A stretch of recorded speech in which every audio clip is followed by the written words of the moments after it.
Today we are having a conversation with Duncan, who is a student at Ballarat University, where his course includes Australian Cinema Studies and Hollywood Cinema.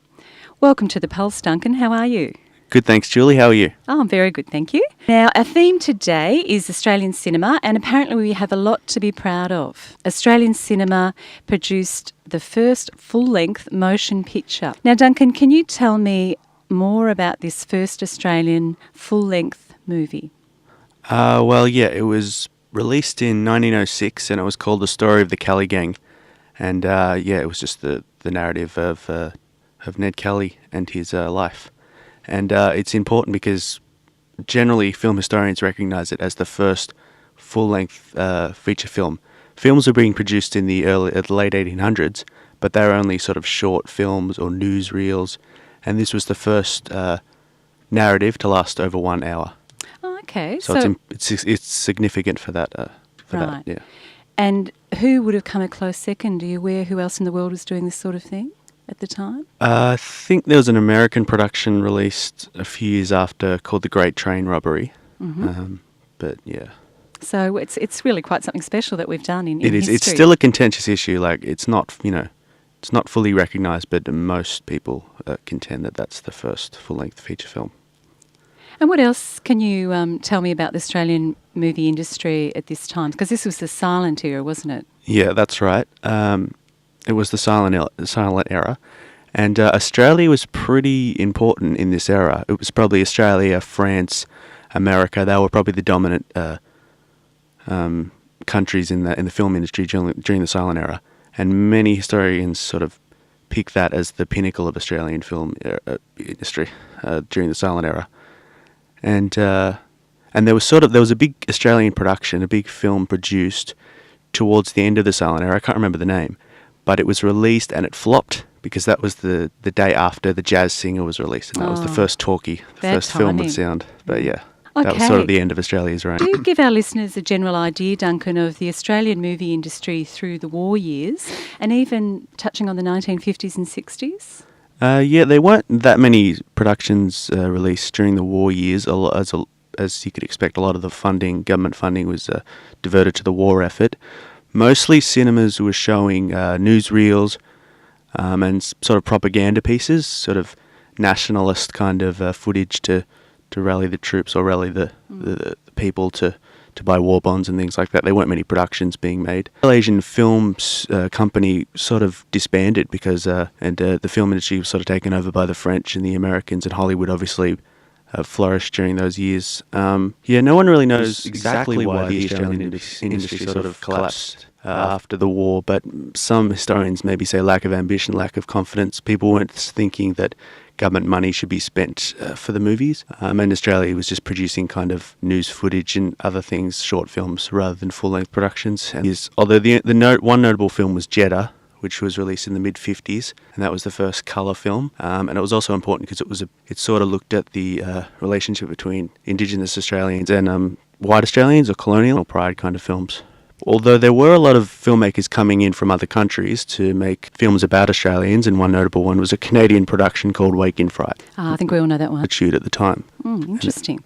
This is 94.7 The Pulse, and we're talking Australian film with Duncan. Now, Duncan, the 70s and 80s was a boom time for Australian film industry. I just wondered if you could elaborate on that. Why was this? There were two sorts of films being made during the 70s and the 80s. There was one was the art films. Mm-hmm. That was sort of the release of gothic horror films by filmmakers like Peter Weir, who made Picnic at Hanging Rock and The Last Wave. And there was a real sort of new wave of Australian artistic films that were sort of almost independent in nature, but they did well overseas and they really put Australia in the spotlight. But there were also genre films being made, like exploitational films, which were very heavy on violence and, sexual themes and sort of shocking ideas. And they were, B-grade, low-budget films, and they did really well in America as well. Yeah, so there were two lines of films, the genre films, the exploitational films, and the art films, and that was sort of seen as a revival of Australian films during the 70s and the 80s. So my question to you is, what perhaps are the standout movies from the 70s and 80s you've experienced? Mad Max was pretty important. That was directed by George Miller. It was almost a merging of the two forms. It was gothic horror themes, and it was also very much a genre piece. And it was very popular in America, although ironically it was dubbed in American because American filmmakers didn't think they'd understand the Australian accent.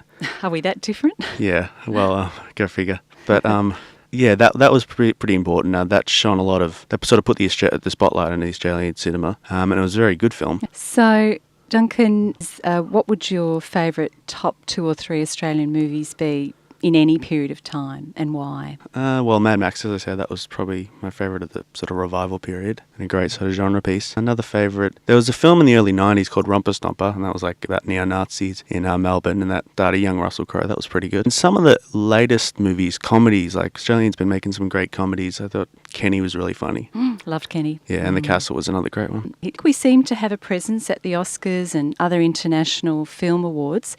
Do you think Australian movie makers are well received internationally or not? Say, the Australian industry lately, during the 90s and the 2000s, probably hasn't been as prominent. Although acting-wise, there's been a lot of Australian actors that have succeeded in Hollywood, and that's probably our most successful aspect of it. But Australian filmmakers like Baz Luhrmann has obviously done well. The Australia the Epic, and he's done a lot of other productions. His Curtain trilogy. Certainly had directors achieve good things in Hollywood, I suppose. That's a sign of success. Yeah, that's right. If you think Hollywood's the place to be. Yeah, well, that's the machine. Now, this is 94.7 The Pulse, and we're talking Australian film with Duncan, who's studying film at Ballarat University. What, for you, is the magic of the movies? Why cinema studies? A lot of aspects. You enjoy the stories, you enjoy the characters. It's the same reason people like reading books, although you can get inside these characters' heads and it's interesting. But with movies, it's much more a visual kind of stimulation. Why do people like movies? I guess it's the escapism, the feeling of sitting in a big dark cinema and just spending 2 hours in another world. Do you think home cinema and all the new technology will change the habits of the movie-going public? I don't think so. I think with the release, when TV was released in the 1950s, people were saying this would be the death of cinema. But nothing happened. There was no death of cinema. Films have flourished since then. And even now, we're going through a sort of economic crisis, but film industries, cinema is still sort of thriving. I think people still see cinema of movies as being worth the money. It's worth paying your $10 to go see a movie. They did a study of teenagers, and teenagers sort of don't see music as being worth buying. They just download it, but they still see movie as a worthwhile experience. Final question to you today, Duncan, is how do you see Australian films heading in the future? Do you think there's any new trends or developments that we need to look out for? Well, one new development is, well, not really new, but 3D is sort of making a comeback. It was common in the 80s and the 70s to have 3D movies, but it's sort of making a comeback, but more in the sense that you put on your glasses and it's more about the depth of field rather than images coming out at you. It's more to show the depth. I mean, they're releasing Lord of the Rings, I think, to show that kind of depth and immerse you more in the movie rather than this little gimmick that comes out of you. And obviously CG, computer-generated imagery, is just becoming a medium of its own. Probably detrimental to the cinema. It's probably replacing a lot of good elements, and CG these days is progressing so fast that if you look on a film that was created 5 years ago with CGI, it just looks fake, whereas at least with miniatures and puppets that were being used in Star Wars in 70s and 80s, at least they stand up today. Yeah, I see what you're saying. So thank you very much for coming in today, and good luck with your cinema studies. Thanks, it's been a pleasure.